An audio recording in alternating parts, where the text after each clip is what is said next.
And I'll start my speech in three, two, one.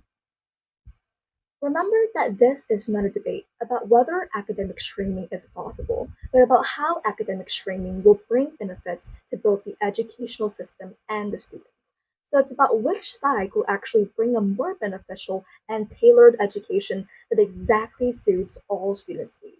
Before I move on to my speech, a few things I wanted to make clear. First of all, grouping students in different class levels doesn't simply mean that we will just group students who is smart with each other and who doesn't want to study with each other. This is completely out of the case, and we are so tired of opposition keep on saying that students who doesn't want to study will go into classes with each other. We believe that by academic streaming, it is the process of grouping students of similar abilities into classes, and we believe that the problem of age gap will never happen. Because from what we've heard from opposition, they understand that if we apply this academic streaming, it simply means that like maybe a 10-year-old who is as smart as a 19-year-old can study with a 19-year-old, which is completely wrong. We believe that age comes first, and then is the ability in which will be grouped later. And even if you score a low score, that's actually a good thing because at least you'll get proper training and you'll get to study with a student that has the same level as you, and your teacher will know the ability of the class better, which will result in a better learning environment rather than having like a class which, like, of course, in a classroom there will be different types of students. One might be able to understand a little faster than the other, so we believe that by having this technique, like this system, it will create a better educational learning environment. So first of all, what has our site proved and why it's effective? Number one, we proved to you why this model is advantageous to all students. But first of all, we have clearly compared between our model and their models, but we haven't seen, I'll take that later. We haven't seen them actually compare and prove to us why their model can outweigh our model and how their model will actually help students on all class levels. So on our side, we believe that when students they are grouped based on ability, then teachers can customize their teaching methods to the specific needs of the group.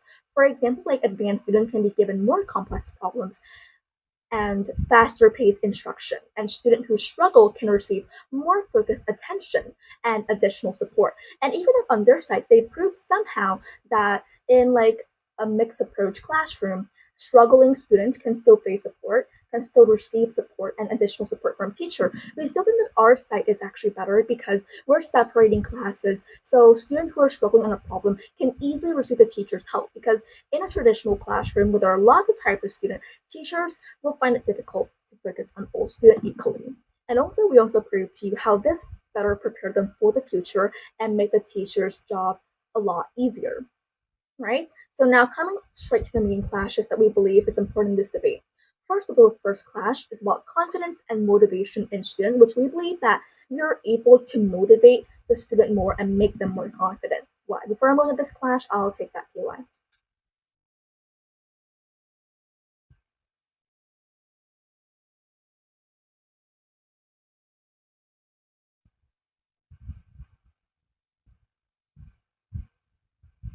We believe that what my second speaker has clearly said to you, that ability is very important, but like as in our model we have specifically stressed the part that like we can like, because from what I think I've said this enough, what we have heard from your side is that we cannot like, it's common sense, right? Nobody can let, like, even if that 10-year-old is super smart, then it's very unlikely that they can study with like a 19-year-old, because like we have said, they don't have emotional enough.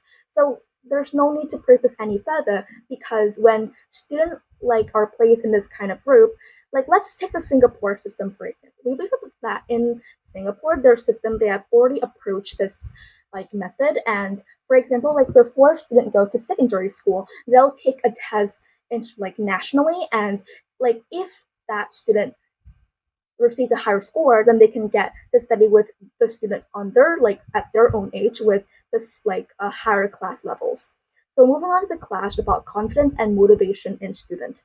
First of all, on our side, we prove to you that students' interest and strength will be taken into serious consideration, and students who excel in certain subject and have a deep interest in it will be placed in a higher class, and students who still lack certain skill and need improving will instantly be assisted.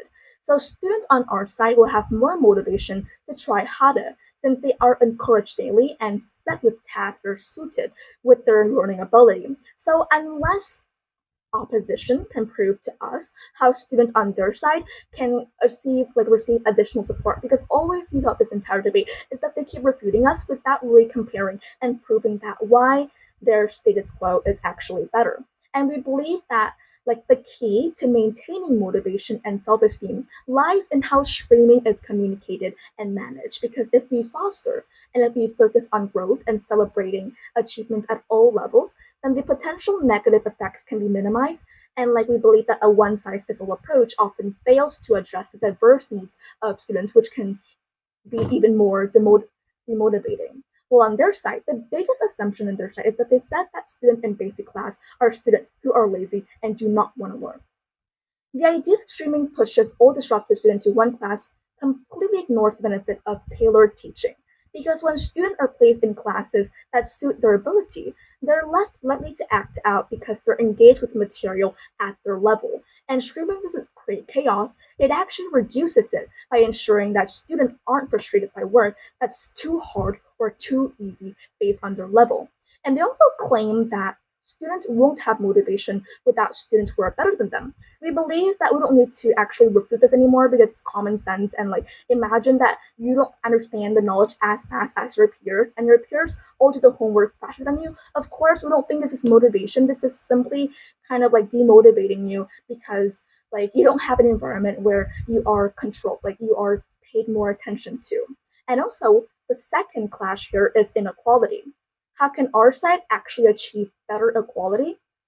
Because all throughout this debate, we hear a lot on opposition in which they mention the fact that our system can create more inequality without really proving how on their side inequality will not happen. Since if we actually separate into different abilities like this, then students will be freely to ask questions without actually feeling stupid. Because imagine that all of your friends know the answer, but only you don't really know the answer to that in a one size fits all classes, then you will surely be shy to actually ask the question to your teacher. But in this kind of classroom where we kind of put students to their ability, to their interest, and to their strength, then at least students will feel more comfortable asking questions and more eagerly to learn. Well, on your side, this one size fit all approach classroom will simply create inequality because there will be inequality between students who are able to understand very fast and students who are unable to catch up with other students,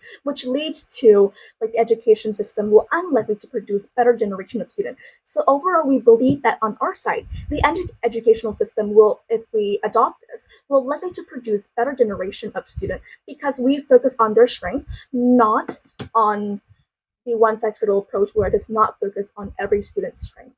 Very proud to propose.